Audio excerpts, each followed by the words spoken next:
पिछली क्लास में हम लोगों ने AES डिस्कस की थी और AES की जनरल स्ट्रक्चर हमने देखी, हिस्ट्री के बारे में भी थोड़ी सी बात की एंड देन हमने राउंड स्ट्रक्चर के बारे में बात की और कुछ राउंड फंक्शन भी डिस्कस किए थे। तो up to substitute byte, sub byte जो ट्रांसफॉर्मेशन है वहाँ तक हम डिस्कस कर चुके थे। So let's continue with that. So substitute byte जो ट्रांसफॉर्मेशन है, आपको याद होगा कि लेट मी रिपीट अगेन कि दो तरीके से आप इसे इम्प्लीमेंट कर सकते हैं। You can use A tabular form like that, okay. और ये भी हम देख चुके हैं कि इस टेबल को कैसे यूज किया जाता है एंड इसकी एंट्री मैथमेटिकली अगर कैलकुलेट करना है तो कैसे करना है। This is the inverse table, inverse transformation. जो सब्स्टिट्यूशन का इन्वर्स जो ट्रांसफॉर्मेशन है, ये this is used in the decryption process, okay. So ये आपका एल्जेब्रिक प्रोसीजर डेमोन्स्ट्रेट करती है diagram. As per the diagram आप देख सकते हैं कि अगर आपको suppose SRC is the byte जिसे आपको सब्स्टिट्यूट करना है किसी दूसरी बाइट से, तो जो अल्टरनेट बाइट है या जो सब्स्टिट्यूटिंग बाइट है वो कैसे निकालेंगे। तो सबसे पहले आपको ये जो बाइट है SRC, उसका GF2⁸ जो फील्ड है उसमें इन्वर्स निकालिए। सो अगेन इन्वर्स में आपको एक बाइनरी पैटर्न मिलेगा एंड फिर उसे आप मैट्रिक्स में बदल लीजिए, एक कॉलम मैट्रिक्स में, एंड देन एक कांस्टेंट मैट्रिक्स X से मल्टीप्लाई करके हमें एक मैट्रिक्स मिलती है that is C। And C matrix को हम एक Y मैट्रिक्स के साथ ऐड करते हैं। सो Y is again another constant matrix जो कि एक कॉलम मैट्रिक्स भी है। एंड जब C और Y दोनों को हम ऐड करते हैं, तो ऐड का मतलब यहाँ XOR ऑपरेशन है। तो दोनों का जब XOR करते हैं तो हमें D मिलता है। तो चूँकि दोनों ही कॉलम मैट्रिक्स हैं तो आपको आउटपुट में भी कॉलम मैट्रिक्स ही मिलेगा। सो D is also a column matrix. और फिर आप इस मैट्रिक्स को बाइट में कन्वर्ट कर देंगे एंड जो कन्वर्जन के बाद जो बाइट बनेगी that is the replacement. So SRC का रिप्लेसमेंट ये SRC होगा। सो इनपुट स्टेट में SRC को हम आउटपुट स्टेट में इस SRC से रिप्लेस कर देंगे। सो this is done at the encryption side. And decryption side में क्या हुआ, इसका रिवर्स करना है। तो डिक्रिप्शन साइड में क्या हुआ, ये वाला जो स्टेट है ये इनपुट में जाएगा करस्पॉन्डिंग राउंड में, और देन ये जो बाइट है इसको हम पहले मैट्रिक्स में कन्वर्ट करेंगे एंड देन जो अब देख सकते हैं इसका रिवर्स हम कर रहे हैं। तो पहले हमने Y ऐड किया था तो हमने Y घटा दिया, तो एकदम हम रिवर्स ऑपरेशन कर रहे हैं। हालांकि यहाँ ऐड भी कर देते तो भी कोई प्रॉब्लम नहीं थी, ओके। जनरली हम ऐड ही करते हैं क्योंकि आपको मालूम है कि GF2⁸ में एडिशन और subtraction both are the same operation. कौन है, XOR। तो दोनों ही XOR ऑपरेशन है एक्चुअली।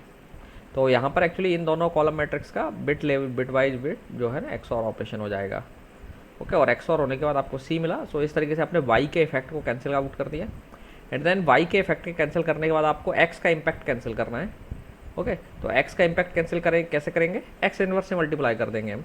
तो जो आउटपुट मैट्रिक्स C है उसमें हमने X इनवर्स से मल्टीप्लाई कर दिया, ओके। अगेन ये भी एक कॉन्स्टेंट मैट्रिक्स है जो प्री कैलकुलेटेड है। तो X इनवर्स से अब आपने मल्टीप्लाई किया तो आपको B मिल गया और B को अपने अगेन मैट्रिक्स में कन्वर्ट किया, ओके। नाउ ये जो B में आपने देखा था कि हमने इन्वर्स किया था, तो यहाँ भी हमें इन्वर्स को कैंसिल आउट करना पड़ेगा। तो आप अगेन इस बाइनरी पैटर्न का जो कि बाइट फॉर्म में आ जाएगा, इसका इन्वर्स निकाल देंगे GF2⁸ में। तो आपको मालूम है इन्वर्स का अगेन इन्वर्स कर देंगे, आपको ओरिजिनल नंबर मिल जाएगा। दैट मीन्स A इन्वर्स का inverse it will become A, okay. तो ये प्रोसेस आपकी डिक्रिप्शन साइड होती है सब्स्टिट्यूशन को रिप्लेस करने के लिए। ये आपका ट्रांसफॉर्मेशन है मैथमेटिकल फॉर्मेट में और ये हम डिस्कस कर चुके हैं। So now we will talk about another transformation that is used in AES, that is shift rows transformation. So shift rows transformation भी आपके स्टेट पर लगता है। दैट मीन्स इनपुट में भी एक स्टेट होगी और आउटपुट में भी आपको स्टेट मिलेगा, ओके। क्योंकि आपको मालूम है कि स्टेट में क्या है, आपके 4 रोज हैं, तो ओबियसली ये जो ट्रांसफॉर्मेशन है 4 टाइम रिपीट होगा, ओके। एंड एक रो जो है ना पूरे एक सिंगल ऑपरेंड के तौर पर इसमें ट्रीट होगी। और ये जो ऑपरेशन है ये क्या करता है, लेफ्ट शिफ्ट कर रहा है, circular left shift actually, okay. Circular left shift perform कर रहा है। लेकिन जो लेफ्ट शिफ्ट कितने बाइट का होना है वो राउंड पर रो नंबर पर डिपेंड करेगा। तो अगर आपकी स्टेट की रो नंबर 0 है तो उसमें जो है ना कोई भी शिफ्ट नहीं होगा। रो नंबर 1 में आप देख सकते हैं 1 बाइट का शिफ्ट होगा, रो नंबर 2 में 2 बाइट का शिफ्ट होगा और रो नंबर 3 में 3 बाइट का सर्कुलर लेफ्ट शिफ्ट हो जाएगा, ओके। शिफ्टिंग आसान है एंड आपको इस तरीके से एक नई स्टेट आपको मिल जाएगी, that will be the output of this round, okay. तो इसके करस्पॉन्डिंग डिक्रिप्शन में इसका जो है इन्वर्स शिफ्ट भी है, तो वो शिफ्ट क्या होगा, जस्ट तो आपने लेफ्ट शिफ्ट किया था तो डिक्रिप्शन साइड में आप इतने ही बाइट का राइट शिफ्ट कर देंगे। तो जो इन्वर्स शिफ्ट रो INV शिफ्ट रो जो होगा उसमें क्या होगा, राइट साइड सर्कुलर शिफ्ट होगा। पहले रो में 0 का, दूसरे रो में 1 बाइट का शिफ्ट होगा, दूसरा रो मतलब रो नंबर 1 में 1 बाइट का, रो नंबर 2 में 2 बाइट का शिफ्ट होगा, रो नंबर 3 में 3 बाइट का शिफ्ट होगा। तो इस तरीके से इस ऑपरेशन को आसानी से हम इन्वर्ट कर सकते हैं डिक्रिप्शन साइड में। नाउ जो नेक्स्ट ट्रांसफॉर्मेशन है वो आपका mix column transformation, and this is one of the important transformation. Okay, तो एक्चुअली जो अभी तक हमने दो ट्रांसफॉर्मेशन पढ़े, जो सब्स्टिट्यूट बाइट ट्रांसफॉर्मेशन था और जो आपका शिफ्ट रो ट्रांसफॉर्मेशन था, तो ये दोनों ही ट्रांसफॉर्मेशन बाइट लेवल पर लगते हैं। ओके, जैसे सब्स्टिट्यूट में आप क्या कर रहे हैं, एक बाइट को दूसरी बाइट से रिप्लेस कर रहे हैं, है ना। यहाँ भी हम शिफ्ट रो में क्या कर रहे हैं, बाइट्स की पोजीशन बदल दे रहे हैं। तो ये बाइट लेवल पर जो है ना ट्रांसफॉर्मेशन लग रहे हैं, लेकिन बिट लेवल पर कोई भी ट्रांसफॉर्मेशन नहीं है। Okay, and we want now further, हमने बाइट लेवल पर हमने ट्रांसफॉर्मेशन कर दिया है, लेकिन अब हम चाहते हैं कि बिट लेवल पर भी ट्रांसफॉर्मेशन हो। दैट मीन्स बाइट के अंदर जो बिट्स हैं उनकी भी ऑर्डरिंग चेंज हो या उनमें भी कन्फ्यूजन डिफ्यूजन उस लेवल तक जा सके, क्योंकि अभी तक कन्फ्यूजन और डिफ्यूजन जो होगा वो केवल बाइट लेवल पर एंटर करेगा। हम उसे बिट लेवल पर ले जाना चाहते हैं। तो बिट लेवल पर ले जाने के लिए हम क्या करते हैं, मिक्स कॉलम जो ट्रांसफॉर्मेशन है वो इस्तेमाल करते हैं। और मिक्स कॉलम ट्रांसफॉर्मेशन एक्चुअली एक तरीके का आपका लीनियर ट्रांसफॉर्मेशन है, हालांकि ध्यान रखना है ये नॉन लीनियर नहीं है। आपका नॉन लीनियरिटी आपका सब्स्टिट्यूशन इंट्रोड्यूस कर रहा है, but this is a linear transformation. लेकिन स्टिल ये लीनियर ट्रांसफॉर्मेशन होने के बाद भी कुछ लेवल तक कन्फ्यूजन डिफ्यूजन इंट्रोड्यूस करता है। उसके पीछे रीजन क्या है कि आपकी जो इनपुट्स की बिट्स हैं और आउटपुट की बिट्स हैं उनके बीच एक ये कह सकते हो आप many to many relationship establish होती है। दैट मीन्स इनपुट आउटपुट की एक बिट इनपुट की कई बिट से इम्पैक्टेड होगी। दैट मीन्स जो आउटपुट की एक जो मैट्रिक्स की जो बिट जनरेट होगी वो उस पर इम्पैक्ट जो आएगा वो इनपुट की कई बिट्स का आएगा। सो आप देख सकते हैं this matrix shows the transformation. So इसमें हम एक कांस्टेंट मैट्रिक्स इस्तेमाल करते हैं। तो कांस्टेंट मैट्रिक्स में लेट्स अज्यूम जो एंट्रीज हैं वो है ABCDEFG, ये बाइट्स हैं। तो इंडिविजुअल बाइट्स को हमने ABCDEFG से रिप्रेजेंट कर दिया। एंड देन आपकी जो स्टेट है, स्टेट का हम कॉलम लेंगे। तो ये जो ट्रांसफॉर्मेशन है कॉलम वाइज लगेगा, पहले एक कॉलम पर, फिर दूसरे कॉलम पर, फिर तीसरे कॉलम पर, फिर चौथे कॉलम पर, क्योंकि आपके स्टेट में 4 कॉलम्स होते हैं। तो हम एक कॉलम को उठाएंगे और फिर इस मैट्रिक्स से मल्टीप्लाई कर देंगे। और जब मैट्रिक्स से मल्टीप्लाई करेंगे तो आप देख सकते हैं क्या होगा, AX + BY + CZ + DT, है ना। तो पहली बाइट जो ना जनरेट होगी आउटपुट के। तो आउटपुट में भी क्या होगा, एक कॉलम आप इनपुट का यूज़ कर रहे हैं तो आउटपुट का एक कॉलम जनरेट होगा। तो इस तरीके से इस ट्रांसफॉर्मेशन को आप 4 बार करेंगे तो आपको 4 कॉलम आउटपुट के मिलेंगे। एंड फॉर एवरी कॉलम आप देखेंगे कि जो पहली बाइट है ये, if you call this byte as let's say you can say let this byte is B0, let's call it B0। तो ये जो आउटपुट की जो B0 बाइट है, आप देख सकते हैं ये बाइट किस किस बाइट पर डिपेंड कर रही है, इनपुट की जो स्टेट है उसके पहले कॉलम की चारों बाइट्स पर डिपेंड कर रही है।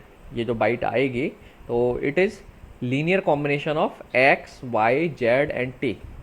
एंड और जो कॉन्स्टेंट्स हैं ये ABCD इन पर डिपेंड कर रही है। तो ये तो कॉन्स्टेंट है। सो अल्टीमेटली आपकी जो बाइट है इन बाइट्स पर डिपेंड कर रही है।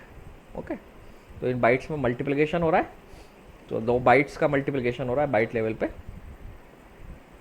ओके, सो ये मल्टीप्लिकेशन का मतलब क्या है, एंडिंग है, बिट लेवल की एंडिंग होगी। तो जब बिट लेवल की एंडिंग होगी तो ये जो ट्रांसफॉर्मेशन है बिट लेवल पर चला जाएगा। ठीक है, आपको मालूम है ना GF2 में मल्टीप्लिकेशन का मतलब होता है एंड ऑपरेशन। अगर किसी को नहीं याद है GF2⁸ के बारे में तो मैं प्रीवियस क्लास में डिस्कशन कर चुका हूँ, आप वो लेक्चर रेफ़र कर सकते हैं और बुक में जा सकते हैं पढ़ने के लिए। Okay, so now you can see that कि ये जो बाइट्स हैं, इंडिविजुअल जो बाइट्स हैं, ये जो बाइट है एक बाइट, इसका इम्पैक्ट, इस पर जो इम्पैक्ट आया है वो इनपुट की मल्टीपल बाइट्स का इम्पैक्ट है, एक्चुअली 4 बाइट का इम्पैक्ट है। तो ये जो बाइट है B0 is the linear combination of X, Y, Z, T। Similarly B1 is also linear combination of next column B, F, ये कॉलम से ये बिट से ये इन्वॉल्व होगी सेकेंड रो और मैट्रिक्स का सेकंड कॉलम पर डिपेंड करेगी। इसी तरीके से जो नई मैट्रिक्स आएगी इनपुट की, उसके थर्ड जो कॉलम होगा वो इनपुट स्टेट के पूरे थर्ड कॉलम, दैट मीन्स उसकी चारों बाइट्स पर डिपेंड करेगा। तो इस तरीके से ये जो ट्रांसफॉर्मेशन है ये जो ना जो इम्पैक्ट है एक्चुअली कन्फ्यूजन लेवल को बिट लेवल पर ले जाता है। हालांकि आपको याद रखना है कि ये जो ऑपरेशन है ये नॉन लीनियर नहीं है, it is a linear operation. Okay, so आप देख सकते हैं ये हिल सेपर के जैसा ही है। हिल सेपर को आप आसानी से, आपको मालूम है कि आप हिल सेपर को ब्रेक कर सकते हैं क्योंकि हिल सेपर भी नॉन लीनियर नहीं है और नाउन प्लेन टेक्स्ट अटैक के अगेंस्ट में ससेप्टेबल है। तो ये जो ट्रांसफॉर्मेशन है ये अल्टीमेट सिक्योरिटी ऐड नहीं कर रहा है, it is giving some of course giving some security to your to your plain text, but enough security नहीं है क्योंकि ये लीनियरिटी इंट्रोड्यूस करता है, केवल नॉन लीनियरिटी नहीं है। ओके, सो ये आपका सॉरी ये मिक्स कॉलम नहीं है, एट राउंड की ट्रांसफॉर्मेशन है। नाउ जो नेक्स्ट ट्रांसफॉर्मेशन है दैट इज़ वेरी इंपॉर्टेंट। अच्छा, ये डायग्राम 2 बार आ गया है। ओके, सो जो नेक्स्ट इंपॉर्टेंट ट्रांसफॉर्मेशन है वो है आपका add round key transformation. So this is the important transformation क्योंकि अभी तक आपने जितने भी ट्रांसफॉर्मेशन देखे थे उसमें की इन्वॉल्व नहीं थी। ओके, और जब तक की इन्वॉल्व नहीं होगी आपके मेथड में सिक्योरिटी ऐड नहीं होगी, है ना। क्योंकि आप क्या कर रहे हैं, एक की रैंडम की, एक तरीके से कह सकते हैं एक रैंडम की आप ऐड कर रहे हैं, या ये कहिए कि you are adding a, you are introducing और यू आर इनपुटिंग ए और you are transforming your input with the help of a binary pattern that is unknown and उसे डिराइव करना इनपुट से डिफ़िकल्ट है। ओके, सो एक और जो secrecy actually introduce कर रहा है वो आपका राउंड की। तो राउंड की आपको याद होगा इसमें 128 बिट की राउंड की है। तो की को भी हम क्या करेंगे, एक मैट्रिक्स में अरेंज कर लेंगे सिमिलर टू द स्टेट, और फिर हम एक एक करके उनको एक्सऑर करेंगे। तो कैसे एक्सऑर करेंगे, पहले हम क्या करेंगे, स्टेट के एक कॉलम को पिक करेंगे। तो आपके ओबियसली ये भी एक जो की होगी उसमें भी 4, अगर आप उसे मैट्रिक्स के फॉर्म में अरेंज कर देंगे बाइट्स को, तो वहाँ भी 4 कॉलम होंगे, है ना, 4 रो 4 कॉलम, और हर रो में 4 बाइट है और हर कॉलम में भी 4 बाइट है, तो टोटल 16 हो जाएंगे। ओके, तो सबसे पहले आप जब मिक्सिंग करते हैं की तो की मिक्सिंग करने के लिए हम क्या करेंगे, स्टेट का एक कॉलम उठाएंगे। सो लेट्स से अगर हम स्टेट में से दूसरा कॉलम ले रहे हैं, तो दूसरा कॉलम ले रहे हैं तो की जो मैट्रिक्स है उसका भी हम दूसरा कॉलम लेंगे। तो दोनों के ये आ गया आपका स्टेट का कॉलम, ये आपका की का कॉलम हो गया, और फिर दोनों को ऐड कर दिया। और ऐड करने का मतलब यहाँ पर क्या है, एक्सऑर ऑपरेशन। ओके, तो हमने दोनों कॉलम्स का एक्सऑर कर दिया और इससे हमें एक कॉलम मिलेगा, 4 बाइट मिलेंगे एक्चुअली। तो 4 बाइट आपके आउटपुट का पार्ट हो जाएंगे। तो अगर आप देखें तो इस ऑपरेशन को आपको 4 बार रिपीट करना पड़ेगा। पहले कॉलम के लिए दैट मीन्स स्टेट का, आप इनपुट स्टेट का पहला कॉलम लेंगे और की का जो मैट्रिक्स है उसका भी पहला कॉलम लेंगे और दोनों का एक्सऑर कर देंगे। तो जो दोनों में जो ना 4-4 बाइट है, तो आउटपुट में एक्सऑर के बाद भी 4 बाइट ही आपको मिलेंगी, और वो 4 बाइट आपके आउटपुट स्टेट का पहला कॉलम बन जाएगा। देन हम दूसरा कॉलम लेंगे, की मैट्रिक्स का भी दूसरा कॉलम लेंगे, दोनों का एक्सऑर ऑपरेशन करेंगे और आपको आउटपुट स्टेट का दूसरा कॉलम मिल जाएगा। देन हम इनपुट स्टेट का तीसरा कॉलम पिक करेंगे एंड की जो है मैट्रिक्स उसका भी तीसरा कॉलम चूज करेंगे और पिक करेंगे, सॉरी, एंड दोनों का एक्सऑर ऑपरेशन कर देंगे, और एक्सऑर ऑपरेशन करने के बाद आपको आउटपुट स्टेट का भी तीसरा कॉलम मिल जाएगा। एंड सिमिलरली आउटपुट स्टेट का अगर आपको चौथा कॉलम जनरेट करना है तो आप क्या करेंगे, इनपुट स्टेट का चौथा कॉलम लेंगे और की का चौथा कॉलम ले लेंगे, एंड दोनों का एक्सऑर करेंगे तो आपको आउटपुट स्टेट का चौथा कॉलम मिल जाएगा। तो बहुत सिंपल ट्रांसफॉर्मेशन है, 4 बार आपको रिपीट करना है, हर कॉलम के लिए एक बार। सो बहुत ज़्यादा कॉम्प्लेक्सिटी नहीं है, it will be very fast also, और सिंपली आपको एक्सऑर ऑपरेशन करना है इसमें। सो this is the main operation actually, जो कि एक्चुअली की इंट्रोड्यूस करता है, और यही आपके अनप्रेडिक्टेबल बनाता है बाइनरी पैटर्न को, क्योंकि इससे पहले की जो भी प्रोसेस है ये प्रोसेस ओपन है, और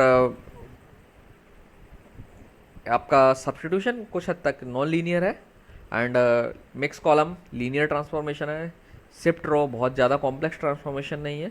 तो ये जो ट्रांसफॉर्मेशंस हैं दे कैन बी कंप्यूटेड, अगर आप अटैकर को इनपुट पता है, और ये ट्रांसफॉर्मेशन के जो आउटपुट्स हैं दे मे बी कैलकुलेटेड। में। तो इसका मतलब वो ज़रूरी नहीं है कि सिक्योरिटी इंट्रोड्यूस करें। जो रियल सिक्योरिटी आपकी की के ऐड करने के बाद आती है, और क्योंकि क्यू की अननोन है, और फिर हर राउंड में हम यही काम कर रहे हैं, तो इस तरीके से हम हर राउंड में एक कम्प्लेक्सिटी यूज कर रहे हैं और इंट्रोड्यूस कर रहे हैं।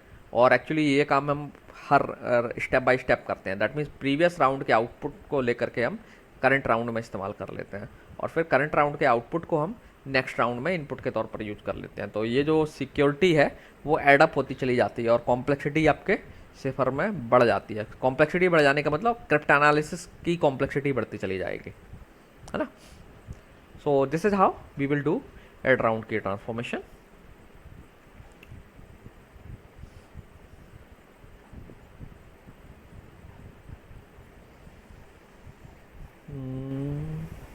Where is my okay, now let's talk about key expansion algorithm. Diagram यहाँ पर गलत पेस्ट हो गया है। ओके, सो लेट मी, चलिए मैं ड्रॉ कर देता हूँ।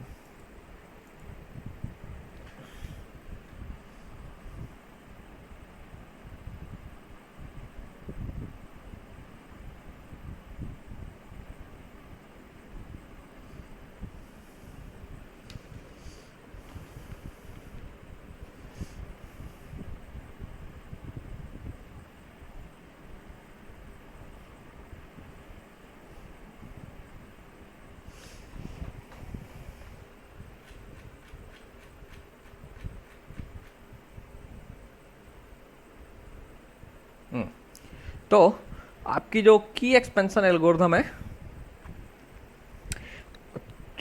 उसका काम क्या है कि राउंड की जनरेट करना। So key expansion algorithm will generate round key for each of the round, and round key का जो साइज है वो है 128 बिट्स। तो ये एल्गोरिथम जो है इट शुड रन पैरेलली, जो कि आपके इंक्रिप्शन और डिक्रिप्शन एल्गोरिथम है। So this algorithm should run parallelly to this algorithm should run in parallel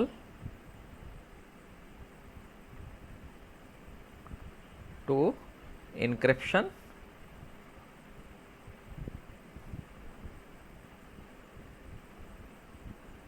और डिक्रिप्शन एल्गोरिथम।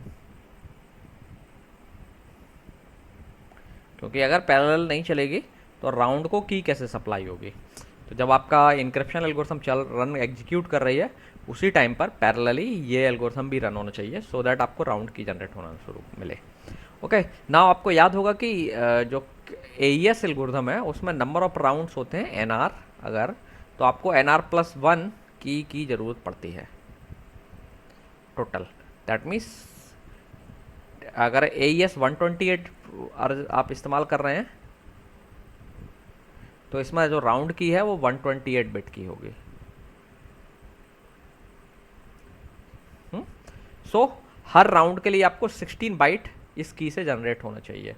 हर राउंड के लिए राउंड की के तौर पर 16 बाइट्स जनरेट होना चाहिए, क्योंकि आपकी जो की है राउंड के लिए 128 बिट है। और टोटल अगर AES 128 की बात करें तो उसमें 10 राउंड्स हैं एंड 1 एडिशनल राउंड है, तो 11 टोटल राउंड्स हैं। तो ये जो एल्गोरिथम है 11 इंटू 128 बिट्स की के तौर पर जनरेट करना चाहिए, और you can say that 128 bit को आप 16 बाइट भी लिख सकते हैं। तो 11 इंटू 16 कितना हो गया, 110 और 66, 176 बाइट्स जो है। एम आई राइट?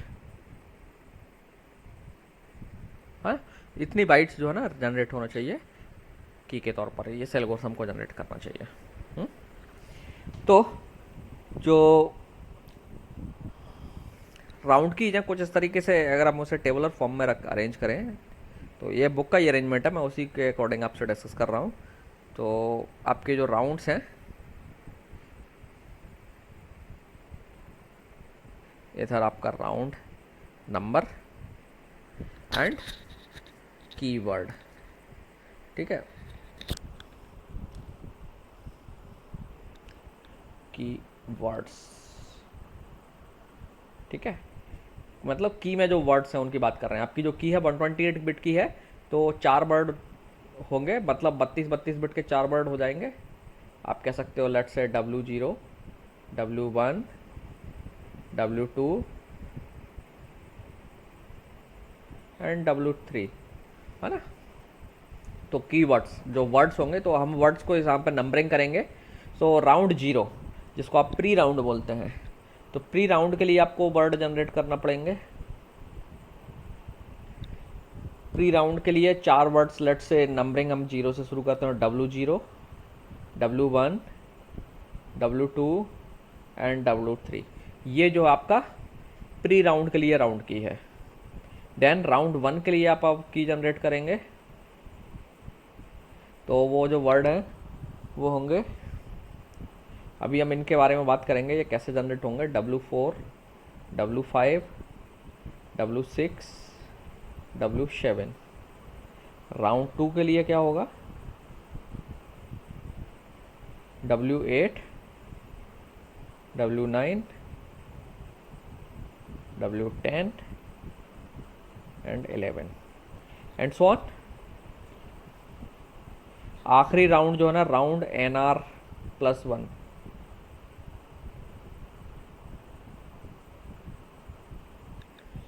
तो इसके लिए वर्ड क्या हो जाएंगे,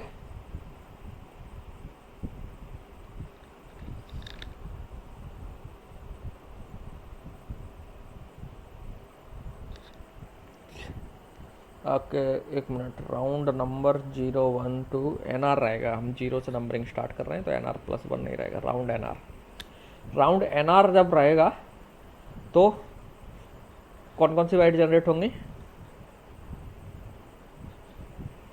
W, आप देख सकते हैं राउंड 2 में क्या है, 4×2 है ना। 2 को अगर निकाले तो मे आई राइट लाइक दैट, जो राउंड नंबर है उससे का 4 से मल्टीप्लाई, 4 क्रॉस NR, है ना पहला वर्ड। 4 जो भी है, let's say number round 10 round है, अगर AES 128 की बात करें अगर हम, तो अगर 10 राउंड्स है तो कितने यहाँ नंबर हो जाएंगे, 10 का मल्टीप्लिकेशन मतलब W40, W41, W42, W43, है ना। सो मैं उसी हिसाब से लिख देता हूँ W4NR, एंड देन अगला जो वर्ड है उसका नंबर होगा W4NR+1,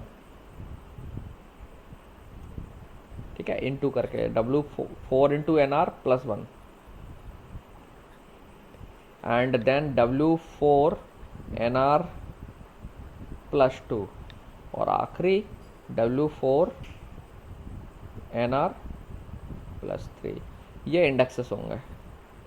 जैसे अगर राउंड के जो अगर AES 128 है तो ये 10th राउंड होगा, राउंड 10।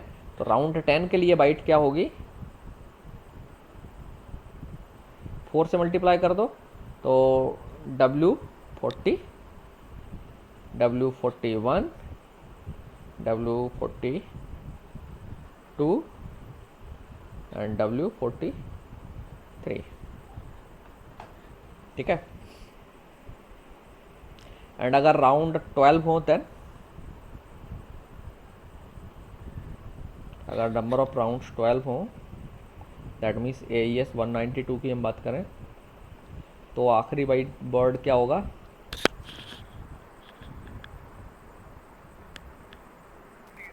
हम्म 48, सॉरी 4 भूल गया मैं, 49,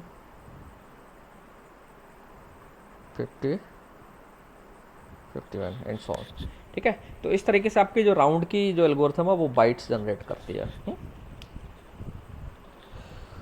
ओके, सो अब हम आ जाते हैं अपनी एल्गोरिथम पर कि ये एल्गोरिथम कैसे काम करती है, ये जो एल्गोरिथम है वो कैसे जनरेट करती है बाइट्स को। तो ये जो की एक्सपेंशन एल्गोरिथम है, इसे इनपुट में आपको याद होगा कि अगर हम ब्लॉक डायग्राम की को अगर आप रिमाइंड करें तो आप देखेंगे कि ये जो सिफर की है, जो यूज़र के पास सीक्रेट की है, जो उसके पास आपने यूज़र को सीक्रेट की जो सौंपी है, वो सीक्रेट की वो वन टाइम इनपुट देगा इस एल्गोरिथम को, और फिर फर्दर राउंड में यूज करने के लिए जो की जनरेट करनी है वो इस सीक्रेट की मदद से राउंड की एल्गोरिथम जनरेट करती है। तो वो कैसे करेगी, तो अज्यूम कर लीजिए कि यूजर के पास जो सीक्रेट की थी, सेंडर या रिसीवर जो भी है, उसके पास जो सीक्रेट की है वो है दिस वन। दैट मीन्स जो बाइट्स हैं K0, K1, K2 and so on, ये इंडिविजुअल बाइट्स हैं, टोटल 16 बाइट्स होंगे। तो आप कह सकते हैं ये पहला कॉलम हो गया, ये दूसरा कॉलम हो गया, अगर आप इसे मैट्रिक्स के तौर पर ट्रीट कर रहे हैं तो ये तीसरा कॉलम हो गया, ये चौथा कॉलम हो गया। अगर आप इसे वर्ड ट्रीट कर रहे हैं तो ये हो गया W0, जो कि हम यहाँ लेके चल रहे हैं, इसको हम वर्ड के तौर पर यूज़ कर रही है आपकी एल्गोरिथम। जो ऑर्गेनाइजेशन है एल्गोरिथम का वो वर्ड बेस्ड है।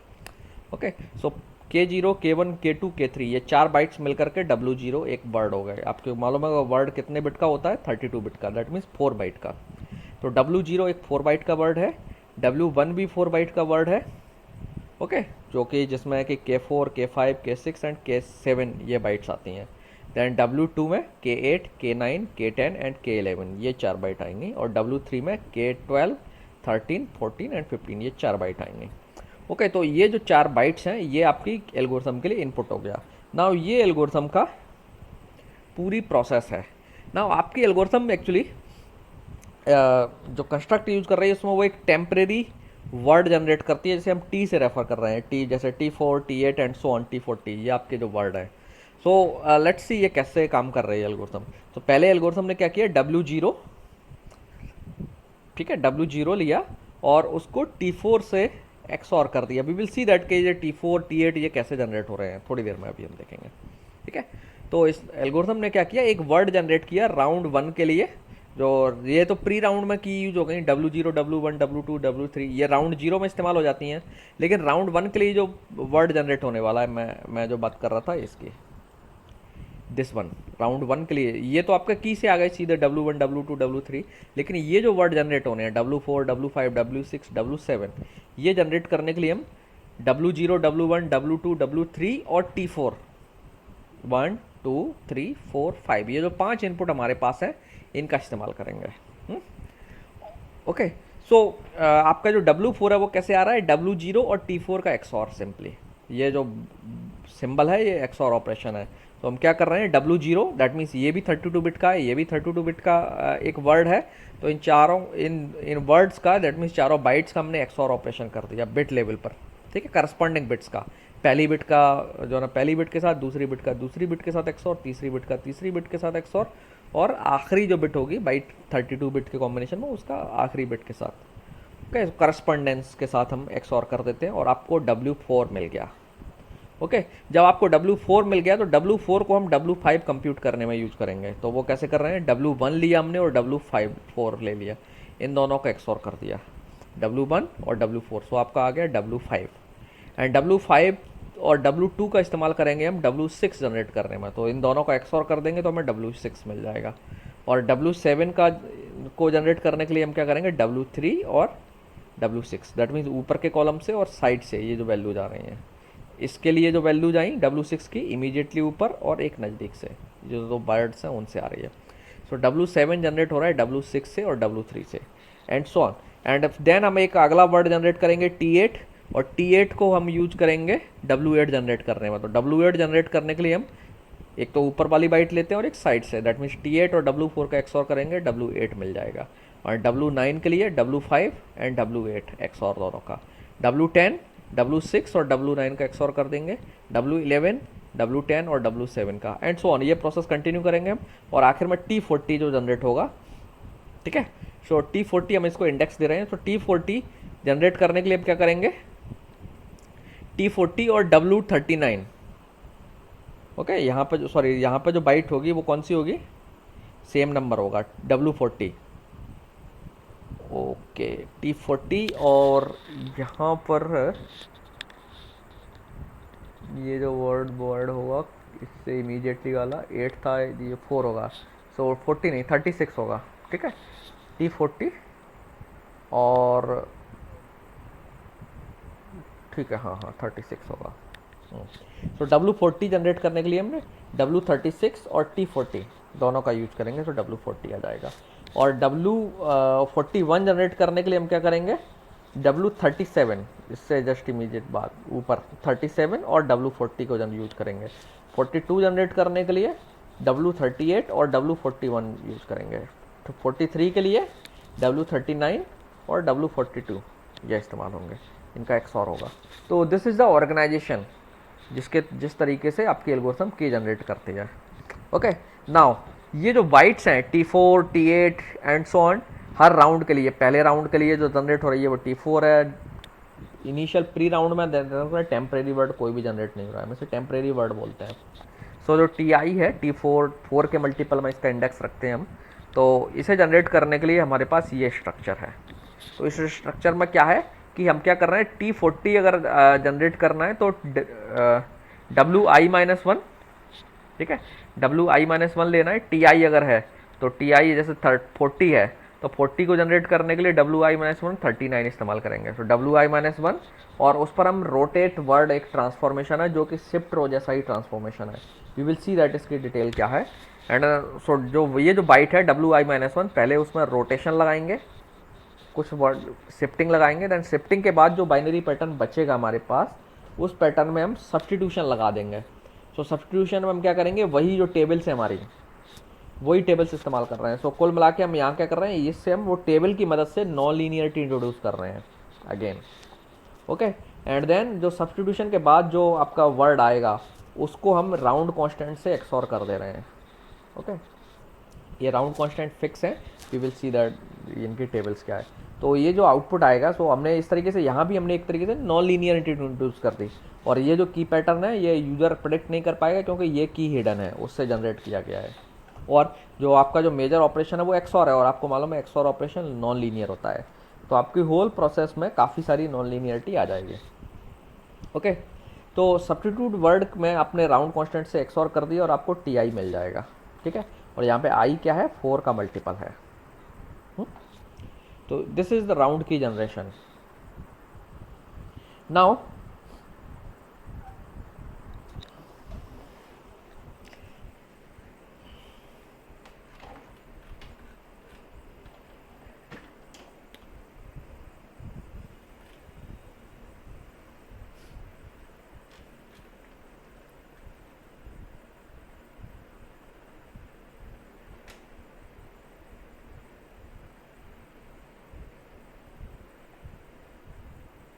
ओके, तो अब आते हैं हम एक एक करके इन ट्रांसफॉर्मेशन पर बात करते हैं। ROT वर्ड, तो ये रोटेट वर्ड, रोटेट वर्ड का शॉर्ट फॉर्म है, आप कह सकते हैं। तो ये भी ट्रांसफॉर्मेशन कोई नया ट्रांसफॉर्मेशन नहीं है, क्योंकि इसको भी आप क्या कर रहे हैं, 4 बाइट इनपुट दे रहे हैं। तो ये जो ट्रांसफॉर्मेशन है ये आपका रोटेशन या ये कहिए शिफ्ट ट्रांसफॉर्मेशन है, लेकिन ये केवल एक ही रो पर लगता है। ठीक है, और तो ये क्या करता है, सिर्फ एक बाइट का शिफ्टिंग करता है। तो अगर आपको रोटेशन में लेट से एक बाइट मिलती है B0, एक वर्ड मिलता है सॉरी B1, B2, B3, तो ये सिर्फ क्या करेगा, लेफ्ट शिफ्ट कर देगा एक बाइट का, और वो भी रैपिंग के साथ में। सो दैट मीन्स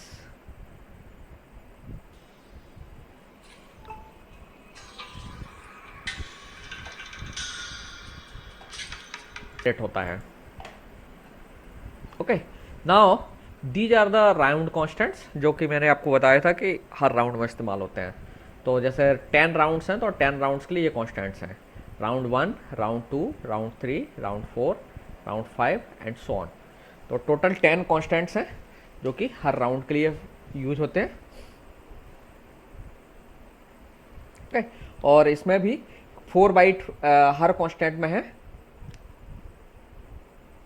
और जो राइट मोस्ट 3 बाइट्स हैं आप देख सकते हैं हर कांस्टेंट में 0 है। बाकी में आप देखेंगे नंबर है 01, 02, 03, 04, 08, 010, 20, ये हेक्साडेसिमल में है, ध्यान रखना है। ये जो बाइनरी जो नंबर्स लिखे हैं ना 20, 40, 80, ये जो बाइट्स हैं ऑल आर इन हेक्साडेसिमल। और ये जो नंबर्स हैं एक्चुअली ये आपके GF2⁸ में पॉलिनोमियल्स हैं। तो वो पॉलिनोमियल्स क्या हैं, ये जो वैल्यूज है कैसे कंप्यूट हो रही हैं वो आप देखिए। अगर आप पॉलिनोमियल देखेंगे इनका तो आप आसानी से इनको समझ पाएंगे। ये है आपका राउंड C1, मतलब राउंड 1 में जो कांस्टेंट इस्तेमाल होना है वो है x की power 1 minus 1, that means x0। So x की पावर 0 का मतलब क्या हुआ, 1, है ना।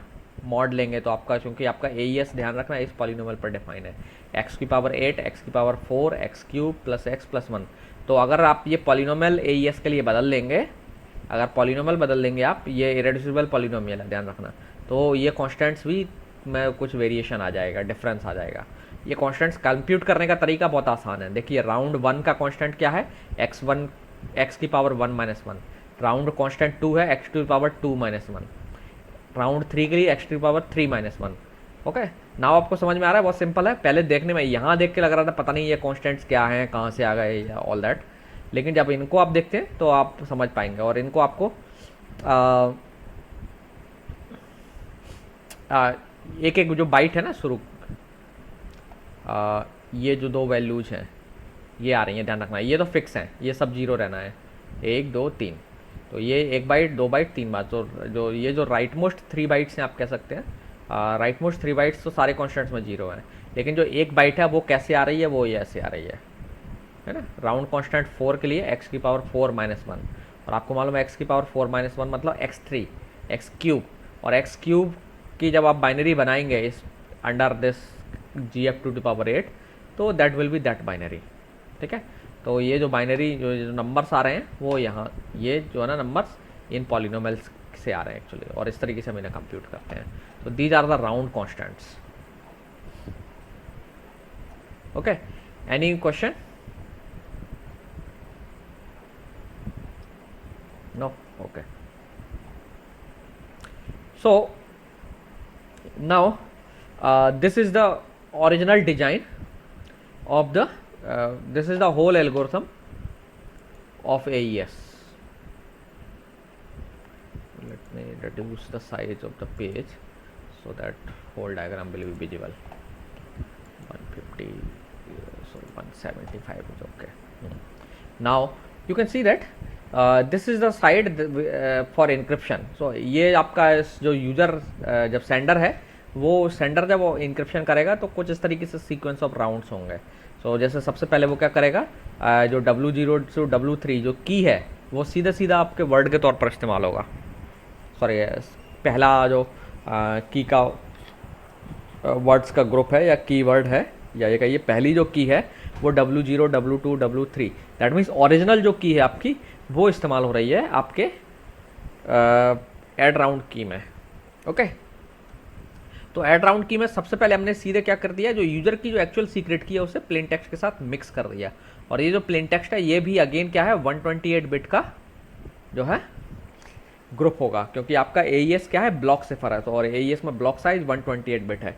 तो आप क्या करेंगे, जो की है सीधा सीधा उसे एक्सऑर कर देंगे अपने प्लेन टेक्स्ट के साथ। तो सबसे पहले आते ही हमने की को इंट्रोड्यूस कर दिया और हमने सीक्रेसी इंट्रोड्यूस कर दी। तो अटैकर के लिए यहीं से अनप्रडिक्टेबिलिटी चीज़ें शुरू हो जाती हैं। अगर हम ये की नहीं करते तो बाकी के राउंड सब प्रेडिक्टेबल हो जाते हैं जब तक हम की ऐड नहीं करते तब तक। लेकिन ओबियसली फॉर्चुनेटली हम हर राउंड में की भी इंट्रोड्यूस कर रहे हैं, सो कॉम्प्लेक्सिटी बढ़ती चली जाती है। देन आप देखेंगे राउंड 1 में आपके substitute bite, shift row, mix column, add round की, ये चारों कॉलम्स हैं। ऐड राउंड की में अगली जो की है वो W4 W7 आ गई राउंड 1 के लिए, एंड सो ऑन। ये जो प्रोसेस चलती रहेगी। देन राउंड 9 में substitute byte, then shift row, then mix column and then add round key. And then जो लास्ट राउंड मैंने बताया था उसमें क्योंकि ऐड राउंड की हम जो है ना ट्रांसफॉर्मेशन पहले लगा चुके हैं, जो कि जनरली अगर हम इसे ग्रुप करें तो ये पहला ट्रांसफॉर्मेशन होता, तो सब चीज़ें प्रॉपर हो जाती। लेकिन यहाँ पर ऐड राउंड की जो मिक्स कॉलम है आखिरी राउंड में मिक्स कॉलम ट्रांसफॉर्मेशन नहीं है, और मिक्स कॉलम ट्रांसफॉर्मेशन नहीं है, और ऐड राउंड की ट्रांसफॉर्मेशन इसमें बचता है। मिक्स कॉलम को छोड़ करके सारे ट्रांसफॉर्मेशन है। तो जो जस्ट आपको रिमेंबर रखना है कि जो लास्ट राउंड है उसमें मिक्स कॉलम ट्रांसफॉर्मेशन मिसिंग है, और जो आप कह सकते हैं फर्स्ट राउंड या प्री राउंड है उसमें ऐड राउंड की के अलावा सारे ट्रांसफॉर्मेशन गायब है। तो दो ये डिफरेंस हैं जो आपको नोट डाउन रिमेंबर रखना है। ओके, तो this is the last round जिसमें आप W40 से W43 इस्तेमाल करते हैं। ध्यान रखना ये जो डिज़ाइन है AES 128 का है। AES 192 के लिए डिज़ाइन सिमिलर होगा, बट वहाँ पे जो कीज हैं और ये सब नंबरिंग्स आप उसी हिसाब से एडजस्ट कर लेंगे। So this is the encryption side. Decryption side अगर आप देखें तो this is the decryption side. तो डिक्रिप्शन साइड में भी आप देखेंगे इधर ऐड राउंड की है तो यहाँ भी ऐड राउंड की है। ओके, और की आप W43 इस्तेमाल कर रहे हैं, सेम है। देन हम शिफ्ट रो है तो इनवर्स शिफ्ट रो है। देन इनवर्स सब्स्टिट्यूट बाइट, यहाँ सब्स्टिट्यूट बाइट है। तो आप देख सकते हैं करस्पॉन्डिंग जो है ना एक दूसरे के ऑपरेशंस को कैंसिल आउट करने के लिए ट्रांसफॉर्मेशन है। तो डिक्रिप्शन में इस तरीके से हम चलेंगे। दैट मीन्स की आपकी रिवर्स साइड में जनरेट होना चाहिए डिक्रिप्शन साइड में, और आखिरी में फाइनली आपको यहाँ प्लेन टेक्स्ट मिल जाएगा। So this was the original design. Now अगर आप देखें ओरिजिनल डिजाइन में इंक्रिप्शन एल्गोरिथम और डिक्रिप्शन एल्गोरिथम एग्जैक्टली सेम नहीं है।